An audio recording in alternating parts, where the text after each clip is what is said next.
Hello guys, this video is part 8 of real numbers. पिछले video में हमने root 2 और रूट 3 को इरेशनल कैसे प्रूव करते हैं उसके कंसेप्ट को बहुत ही बेहतरीन तरीके से समझा है।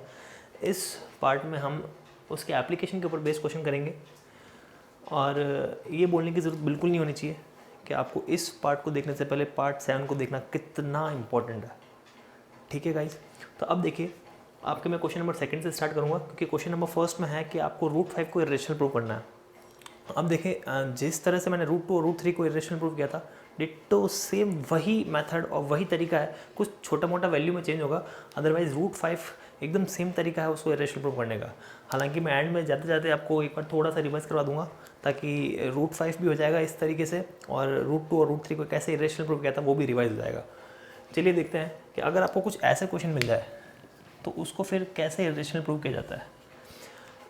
अब अगर आपके पास सिंगल वैल्यूज़ है, जैसे कि रूट 2 है, रूट 3 है, रूट 5 है, ओनली रूट में सिंगल वैल्यूज़ को इरेशनल प्रूव करने के लिए दिया जा रहा है, तो जैसे मैंने पिछले वीडियो में आपको समझाया था सेम वही तरीका आपको अप्लाई करना है। बट अगर आपके थोड़ा सा भी चेंज होता है सिंगल वैल्यू में, जैसे कि इस सिंगल वैल्यू के साथ 3 लगा दिया मैंने, बोल दिया इसको प्रूव करें, इस वैल्यू को मैंने अपॉन में ले लिया, या फिर सिंगल वैल्यू को अपॉन में ले लिया, या फिर कुछ इस तरीके की वैल्यू दे दी मैंने रूट के साथ में, तो ऐसे क्वेश्चंस को करने का एक बहुत ही ईजी मेथड है।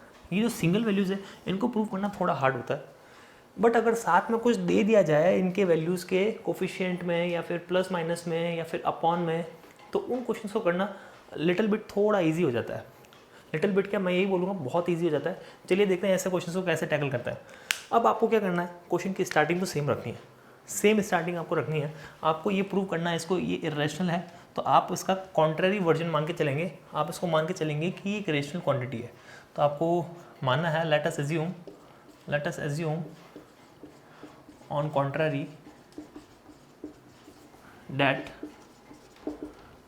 3 + 2 रूट 5 इज रेशनल। देखो गाइज ध्यान से देखना, मेरे को प्रूव करना है इरेशनल, बट मैं उल्टा मान के चल रहा हूँ, कॉन्ट्रारी यानी इसका विपरीत मान के चल रहा हूँ। मैं मान के चल रहा हूँ कि ये एक रेशनल क्वांटिटी है। अब आपको भी पता है ये कहीं ना कहीं जाके एक गलत रिजल्ट पे अटकने वाली है ये चीज़, और फिर वहाँ पे मैं बोल दूँगा कि जो मेरा एजम्पशन है वही रॉन्ग है। ओके गाइज, तो फिर ये ऑटोमेटिक आपका इरेशनल प्रूव हो जाएगा। अच्छा देखें फिर कैसे करना है आपको। स्टार्टिंग वही है, एंडिंग वही, बीच में जो मैटर इसका इतना लंबा चौड़ा था वो आपके घट के 2 से 3 4 लाइन के रह जाने वाला है। तो देखते रहिए ध्यान से, फोकस्ड होके। अच्छा उसके बाद में आपको क्या लिखना है, this implies that 3 + 2 root 5 can be written as p/q और a/b we can say that. अच्छा वहाँ पर अपन ने यूज़ किया था p/q, और फिर मैंने बोला था कि आपके कुछ कॉमन फैक्टर्स है उसको काट देते हैं और उसको काटने के बाद आपका a/b बचता है। तो यहाँ पर अपन ये चीज़ डायरेक्टली लिख सकते हैं, और यहाँ पर भी आप चाहो तो ये चीज़ डायरेक्टली लिख सकते हो, कोई प्रॉब्लम वाली बात नहीं है। बट आपको ये चीज़ लिखने के बाद आपको ये ब्रैकेट में स्पेसिफाई करना बहुत ज़रूरी है कि यहाँ पर a एंड b को प्राइम है, a एंड b आर को प्राइम, यानी कि आपने सिंप्लीफाइड फॉर्म में ही इसको काटने के बाद लिखा है। तो a और b आपके यहाँ पे को प्राइम है, वेयर जो डिनोमिनेटर है वो ज़ीरो नहीं है, क्योंकि अगर डिनोमिनेटर ज़ीरो हो गया तो फिर वो रेशनल नंबर कहाँ से रहा। रेशनल नंबर की सबसे पहली रेस्ट्रिक्शन यही है कि आपका डिनोमिनेटर जीरो नहीं होना चाहिए। तो ये आप चीज़ें कुछ स्पेसिफाई कर देना, इन चीज़ों को स्पेसिफिकेशन के नंबर होते हैं, बहुत ही इंपॉर्टेंट है। अगर ये ब्रैकेट वाली इन्फॉर्मेशन आप नहीं लिखते हैं तो बोर्ड में डेफिनेटली आपके नंबर कटने वाले हैं। तो बहुत ही ईजी सा क्वेश्चन है, आपने इसका कॉन्ट्ररी वर्जन माना, रेशनल प्रूव करना था, आप इसको रेशनल लेके चले, और रेशनल की डेफिनेशन से आपने इसको बोला कि अगर ये रेशनल है तो ये इस फॉर्म का होगा, where denominator your b is not equal to 0 and these two integers are co-prime। अच्छा नेक्स्ट स्टेप ये रहेगा कि आपको यहाँ तक जब भी कभी कुछ क्वेश्चन डिफरेंट आता है तो यहाँ तक आपकी वैल्यू सेम रहेंगी, यहाँ तक आपका मेथड सेम रहेगा। उसके बाद आपको एक चीज़ याद रखनी है कि रूट वाली वैल्यू को आपको अलग लेकर चलना है। रूट वाली वैल्यू को एक साइड में रखें, बाकी सारा कचरा आपको उधर शिफ्ट करना है। रूट वाली वैल्यू को छोड़ के सारा का सारा कचरा आपको एक साइड में शिफ्ट करना है। चलिए धीरे धीरे शिफ्ट करते हैं। अब देखो सबसे पहले यहाँ पर देखो बच्चों की एक दिक्कत होती है कि बच्चे क्या करते हैं, आपको रूट वाली वैल्यू के अलावा सारी वैल्यू शिफ्ट करनी होती है, तो सबसे पहले 2 को शिफ्ट कर देते हैं। ये 2 मल्टीप्लिकेशन में उसको वहाँ पर डिवाइड में भेज देंगे, तो ऐसा नहीं होता है। आपको पहले ये प्लस वाली वैल्यू को भेजना पड़ेगा। जब प्लस वाली वैल्यू उधर जाएगी तो ये प्लस वाली वैल्यू जो 3 थी प्लस की वो उधर गई और ये -3 हो गई। अब आप इसका एलसीएम लेके इसको सॉल्व कर ले, थोड़ा सा सिंप्लीफाई हो जाएगा ये। तो 1 into a is a and b into 3 is 3b। Next step, जैसे कि मैंने आपको बोला रूट वाली वैल्यू एक साइड रहने वाली है, बाकी सारी की सारी वैल्यूज़ आपको एक साइड शिफ्ट करनी है। चलिए, तो ये रूट वाली वैल्यू एक ही साइड है, √5। ये जो मल्टीप्लिकेशन में 2 है वो जाएगा डिवाइड में, तो मल्टीप्लिकेशन में ये 2 था, उसको मैंने डिवाइड में भेज दिया। अब यहाँ पर इसको देखें एक बार, ये जो ब्रैकेट में वैल्यू लिखी है मैंने, यहाँ पर इसके ये जो ए और बी है, ए और बी ये आपके इंटीजर्स होते हैं, आपको पता है। तो ये आपके इंटीजर्स है, तो ए इंटीजर, बी इंटीजर, नीचे भी ये बी लिखा है वो इंटीजर, 3 आपका इंटीजर है ही, 2 आपका इंटीजर है। तो जब ये सारी वैल्यूज़ इंटीजर्स हैं तो इसको सॉल्व करने के बाद भी एक इंटीजर मिलेगा, ये भी आपका एक इंटीजर आएगा। इंटीजर इंटू इंटीजर तो इंटीजर ही होगा, और इंटीजर का एडिशन सब्ट्रैक्शन भी आपको एक इंटीजर ही देता है। इंटीजर्स ले लोगे, अगर आप दो इंटीजर ले ली मैंने, जैसे लेट सपोज 5 और 13, इनको चाहे ऐड करो चाहे इनको सब्ट्रैक्ट करो, आपको फाइनली रिजल्ट एक इंटीजर ही मिलने वाला है। 2 इंटीजर्स को मल्टीप्लाई कर लो तब भी एक इंटीजर ही मिलने वाला है। तो मैं ये बोल सकता हूँ ऊपर भी एक इंटीजर है, नीचे भी एक इंटीजर है, तो therefore this value is rational quantity. ये जो मेरा RHS में क्वांटिटी लिखी है a-3b/2b, मैं बोल सकता हूँ कि ये आपकी एक रेशनल क्वांटिटी है। ठीक है, ध्यान से सुनना, लिखने वाला मैटर आपको लिखना है, मैं समझा रहा हूँ क्योंकि बुक में भी इसके एग्जांपल दिए हुए हैं, तो आप वहाँ से आइडिया ले सकते हैं कि लिखना कैसे है। मैं जस्ट आपको समझाने की कोशिश कर रहा हूँ कंसेप्ट क्या है। ठीक है, तो ध्यान से देखिएगा, ये इंटीजर है, लिखना भी आपको यही है, a is integer, b is integer, therefore RHS right hand side quantity is a rational quantity. तो ये आपका एक रेशनल नंबर होगा फॉर श्योर। अच्छा, अब अगर ये रेशनल है तो इक्वल्स टू में ये जो लिखा है वो भी डैम श्योर रेशनल होना चाहिए। अब अगर ये रेशनल है तो ये भी तो रेशनल होना चाहिए ना भाई। बट देखिए, आपको ये क्वेश्चन में हमेशा गिवन रहेगा कि √5 है या √2 है या √3 है, ये आपको याद रखने की जरूरत नहीं है। आपको क्वेश्चन में हमेशा गिवन रहेगा कि ये चीज़ें इरेशनल है, और हालांकि आपको पता है कि अगर ये रेशनल है तो ये रेशनल होगा, बट क्योंकि थ्योरम ये कहती है कि ये इरेशनल है, थ्योरम ये कहती है कि ये इरेशनल है, तो अब भाई एक ही चीज़ आपकी रेशनल और इरेशनल दोनों तो हो नहीं सकती। मतलब अब जब ये रिज़ल्ट आपका आप यहाँ पहुँचे तो ये रिज़ल्ट आपका गलत प्रूव हो गया। ये रिज़ल्ट गलत क्यों हो गया? एक साइड रेशनल क्वांटिटी है, और अगर ये रेशनल है तो फिर ये रेशनल होना चाहिए, जबकि हमें पता है और ये गिवन भी आपको रहेगा क्वेश्चन में कि ये इरेशनल होता है। तो ये रेशनल और इरेशनल दोनों तो हो नहीं सकता। तो ये क्या कर रहा है? ये एक कॉन्ट्राडिक्शन पैदा कर रहा है। अब ये कॉन्ट्राडिक्शन क्यों हुआ? तो आपको एक नीचे लाइन लिख देनी है, this contradiction has arisen due to our wrong assumption. This contradiction has arisen due to our wrong assumption that, कि आपने एक एजम्पशन जो माना था कि ये रेशनल क्वांटिटी है, ये एजम्पशन आपका रॉन्ग है, ये बिल्कुल रॉन्ग है। तो अब अगर ये रॉन्ग है, यानी कि अगर ये रेशनल नहीं है, तो फिर ये क्वांटिटी आपकी बन जाती है फाइनली इरेशनल।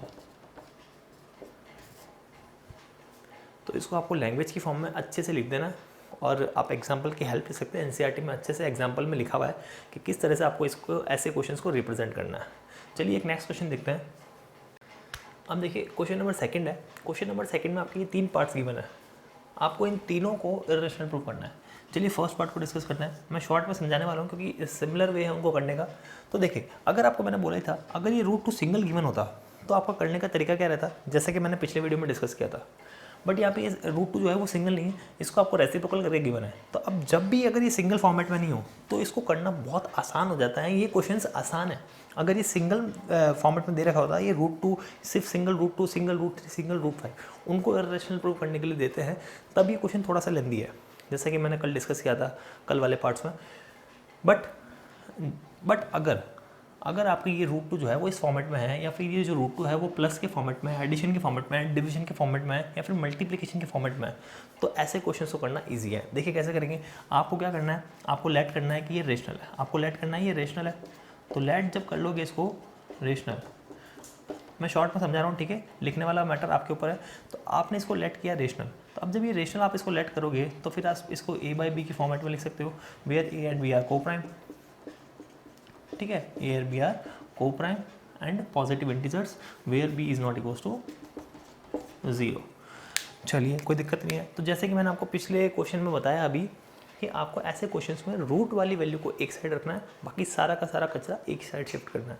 चलिए देखें, तो रूट वाली वैल्यू को उस तरफ ले जाते हैं, मल्टीप्लिकेशन में वहाँ गया तो ये हो गया, सॉरी ये डिवीजन में वहाँ जाके मल्टीप्लिकेशन में हो गया।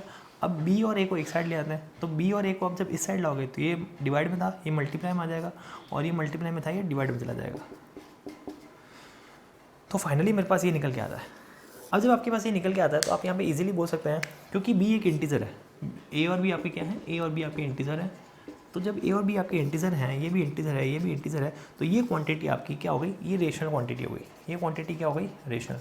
और जबकि ये क्वेश्चन में गिवन होगा और ये आपकी अभी थ्योरम में आपने जस्ट अभी पढ़ाई है, तो ये आप पढ़ते हैं कि ये इरेशनल क्वांटिटी है।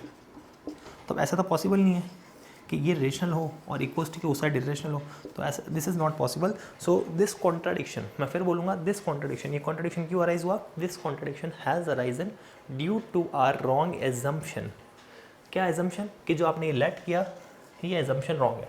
तो जब ये रॉन्ग है तो ये रेशनल नहीं हो सकता, तो कहने का मतलब ये क्या है आपका, ये आपका इरेशनल है। सेम वे में आपको इसको करना है, सेम तरीके से इसको करना है। 7√5 का आप रेशनल क्वांटिटी मानोगे तो ये a/b बन जाएगा। आपको √5 को एक साइड रखना है और बाकी सारा कचरा उधर शिफ्ट करना है। तो कैसे शिफ्ट करेंगे आप, √5 को इधर रहने दें, 7 मल्टीप्लिकेशन उधर जाएगा। तो अब यहाँ से आप बोलेंगे ये इंटीजर है, ये भी इंटीजर है, तो this quantity is rational, but अपन को पता है क्योंकि ये इरेशनल है, तो ये रेशनल है और ये इरेशनल है, this is not possible. So this contradiction has arisen due to our wrong assumption. और सेम वे में इसको करना है आपको, ये a/b होगा, 6 उधर जाएगा, तो ये आपका a/b माइनस का 6 बनेगा। एलसीएम ले सकते हैं आप यहाँ पे, तो एलसीएम लेंगे तो कुछ इस तरह से ये चेंजेस हो जाएंगे, बट दिक्कत तो वही है, फॉर्मेट तो वही रहेगा। ये आपका रेशनल इंटीजर है, ये भी इंटीजर है, integer by integer is rational quantity, but this is irrational, so this is not possible. This contradiction same वही चीज़ है।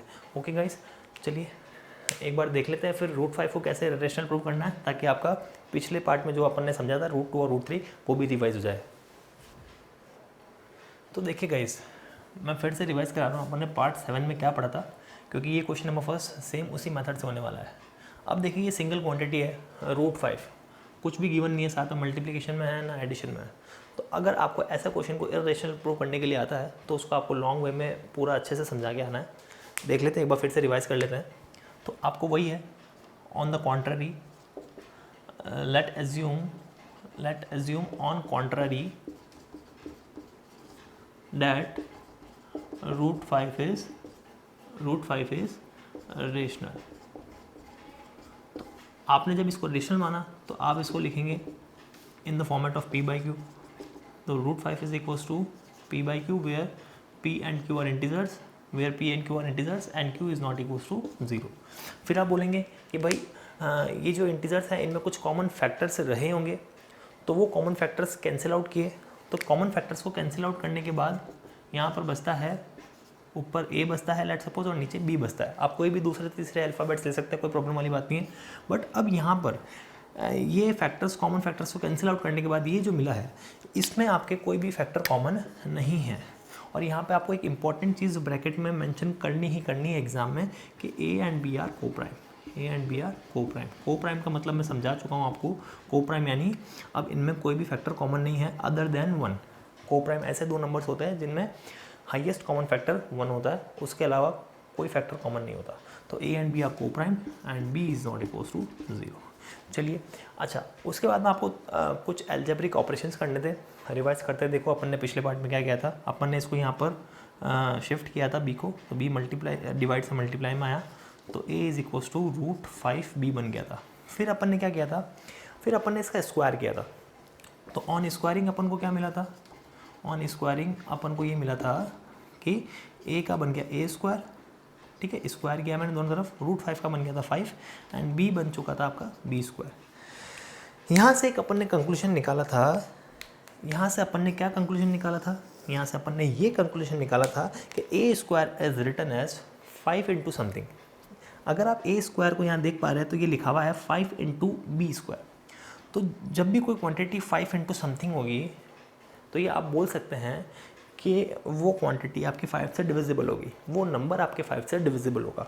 तो a² is equals to 5 into b²। तो आप ये बोल सकते हैं कि a² इज डिविजिबल बाय 5। यहाँ से ये स्टेटमेंट निकल के आता है कि a² इज डिविजिबल बाय 5। ठीक है गाइस, अच्छा तो जब a² आपका 5 से डिविजिबल है तो मैंने आपको एक थ्योरम पढ़ाई थी पार्ट 7 में थ्योरम 1.3 करके कि अगर ए स्क्वायर आपका एक प्राइम नंबर से डिविजिबल है तो आप ये बोल सकते हैं therefore we can say that A, अगर ए स्क्वायर डिविजिबल है तो ए भी डिविजिबल होगा 5 से, therefore A is also divisible by 5।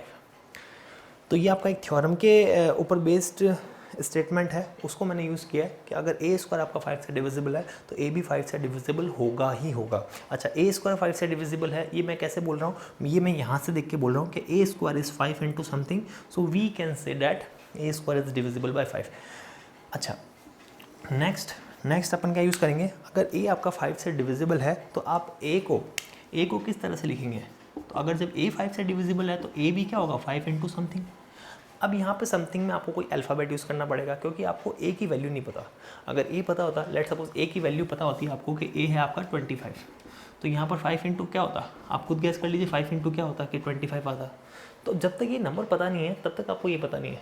अब अगर ये नंबर वेरिएबल है तो आपको यहाँ पर भी एक वेरिएबल लेट करना पड़ेगा, तो लेट कर लेते हैं, अगर ए 5 से डिविजिबल है तो a is equal to 5 into some c let कर लिया मैंने यहाँ पे।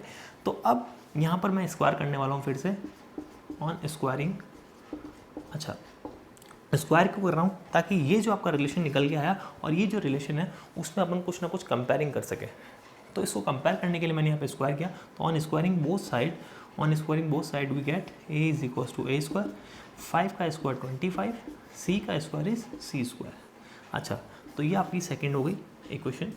तो फ्रॉम फर्स्ट एंड सेकेंड बहुत इजीली आपका ये कंक्लूशन निकल के आता है कि ये भी ए स्क्वायर की वैल्यू है, ये भी ए स्क्वायर की वैल्यू है, तो ये दोनों वैल्यूज़ आपके आपस में क्या होंगी, इक्वल होंगी। तो यहाँ पे मैं ए स्क्वायर की जगह, इस ए स्क्वायर की जगह मैं लिखने वाला हूँ 5b स्क्वायर, क्योंकि 5b स्क्वायर आपके ए स्क्वायर के इक्वल है। तो इस ए स्क्वायर की जगह मैं लिख रहा हूँ 5b स्क्वायर, और ये सिर्फ अपनी जगह ही रहने वाला है 25c स्क्वायर। यहाँ से आप देखिए 5 जो मल्टीप्लिकेशन में वहाँ नीचे जाएगा और इससे कैंसिल आउट होगा, तो 5 1 जा 5 5 जा, तो बी स्क्वायर की वैल्यू निकल के आई 5c स्क्वायर। अब जैसा यहाँ पे अपन ने कंक्लूजन निकाले थे ये दो, सेम कंक्लूजन यहाँ पर भी निकलता है। क्या निकलता है कि b square is 5 into something.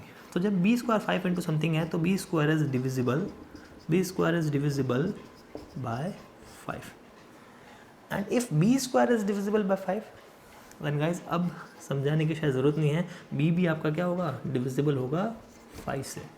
चलिए इसको अपन फर्स्ट स्टेटमेंट बोल देते हैं, इसको अपन सेकंड स्टेटमेंट बोल देते हैं। फ्रॉम फर्स्ट एंड सेकंड क्या पता चलता है आपको, फर्स्ट कहता है ए 5 से डिविजिबल है, सेकंड स्टेटमेंट कहता है बी 5 से डिविजिबल है। तो ए और बी दोनों 5 से डिविजिबल हैं, यानी ए और बी में 5 एक कॉमन फैक्टर है। तो ए और बी में जब 5 कॉमन फैक्टर है तो यहाँ पे अपन की एक बात हुई थी कि ए एंड बी आर को प्राइम, तो यहाँ पे अपन उसको रेशनल माना था। कैंसिल आउट करके जो कॉमन फैक्टर्स थे वो अपन ने यहाँ पे ऐसी ये लिखा था a बाई बी। अब यहाँ पर कोई कॉमन फैक्टर्स नहीं बचे थे, यानी कि ए और बी आपके को प्राइम थे, बट ये रिजल्ट कहता है कि ए और बी में 5 एक कॉमन फैक्टर है। तो ये तो कॉन्ट्राडिक्शन हो गया, ठीक है। तो ये कॉन्ट्राडिक्शन क्यों हुआ, this contradiction has arisen due to our wrong assumption. क्या रॉन्ग एजम्पशन, कि आपने जो ये एज्यूम किया है कि √5 एक रेशनल क्वांटिटी है, ये एजम्पशन आपका रॉन्ग है। तो आपको नीचे स्टेटमेंट लिखना पड़ेगा, this contradiction has arisen due to our wrong assumption, therefore √5 is not a rational quantity, √5 is an irrational quantity और irrational number। तो यहाँ से आपका प्रूव होता है कि √5 एक irrational number है। आई होप कि आपको ये वीडियो अच्छे से समझ में आया होगा, और जो अपन ने पिछले वीडियो में पढ़ा था वो भी अच्छे से रिवाइज हो गया होगा। तो ये बात तो श्योर है कि इस एक्सरसाइज में से, और जो पार्ट 7 और पार्ट 8 में मैंने आपको समझाया है, उसमें से एग्ज़ाम में, बोर्ड एग्ज़ाम में आपका एक क्वेश्चन आपको देखने को 100% मिलने वाला है। तो मैं यही बोलूँगा आपको कि आप जब भी पढ़ने बैठे एक कॉपी और एक पेन लेकर बैठे, क्योंकि जब तक ये आप अपने हाथों से लिखकर रिवाइज़ नहीं करेंगे आपको ये चीज़ समझ में नहीं आने वाली है। तो आप घर रहिए, सुरक्षित रहिए, और जो मैं पढ़ाता हूँ उसको रिवाइज़ करते रहिए और मेरे वीडियोज़ को देखते रहिए। और अगर पसंद आए तो उसे लाइक करें और अपने फ्रेंड्स के साथ शेयर करें। और अगर आप मेरे चैनल पर नए हैं तो मेरे चैनल को सब्सक्राइब करें। Thanks for watching.